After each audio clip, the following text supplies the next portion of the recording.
Adjective phrase क्या होता है?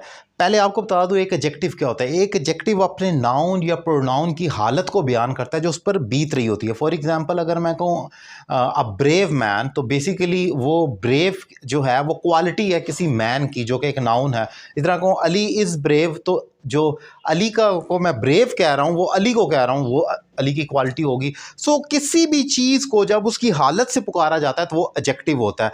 लेकिन बाज़ दफ़ा हम एक फ्रेज़ की सूरत में उस एडजेक्टिव को डिफ़ाइन करते हैं तो वो एडजेक्टिव फ्रेज़ कहलाता है। आम तौर पर जो एक कॉमन सी एग्जांपल डेफिनेशन ली जाती है कि एडजेक्टिव की, एक तो ये है कि main it acts as an adjective. ये है ही एडजेक्टिव तो ऑब्वियसली एडजेक्टिव के तौर पर काम करेगा, क्वालिटी बताएगा अपने नाउन या प्रोनाउन की। लेकिन एक फ्रेज़ की सूरत में, एक फ्रेज़ जो होती है तो ऑब्वियसली वो टू और मोर देन टू वर्ड्स पर मुश्तमिल हो सकता है। कम से कम दो या दो से ज़्यादा अल्फाज पर एक फ्रेज़ मुश्तमिल होगा जो कि काम कर रहा होगा एक एडजेक्टिव के तौर पर, तो उसे एडजेक्टिव फ्रेज़ कहा जाएगा। अगर एग्जांपल देखते हैं तो क्लियर हो जाएगा आपको।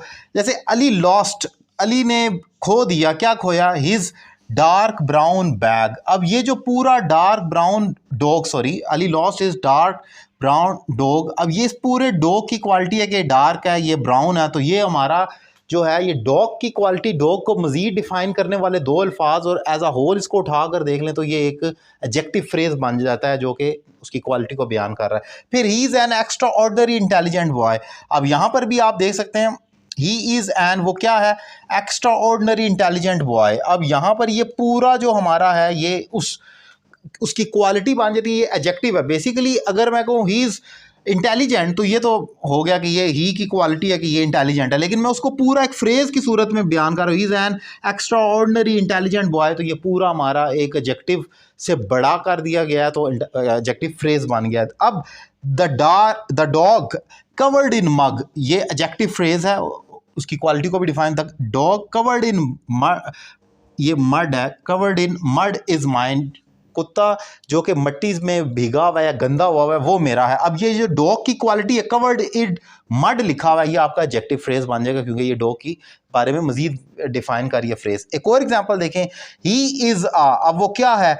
Man of friendly nature, he is a man of friendly nature. अब ये मैन ऑफ फ्रेंडली नेचर ये पूरा एक एडजेक्टिव फ्रेज है क्योंकि ये एक एडजेक्टिव के तौर पर काम कर रहा है। अगर मैं इसको ऐसे कहूँ, he is a great boy, अगर मैं लिख दूँ सिर्फ इतना तो फिर ईजी हो जाएगा आपके लिए समझना।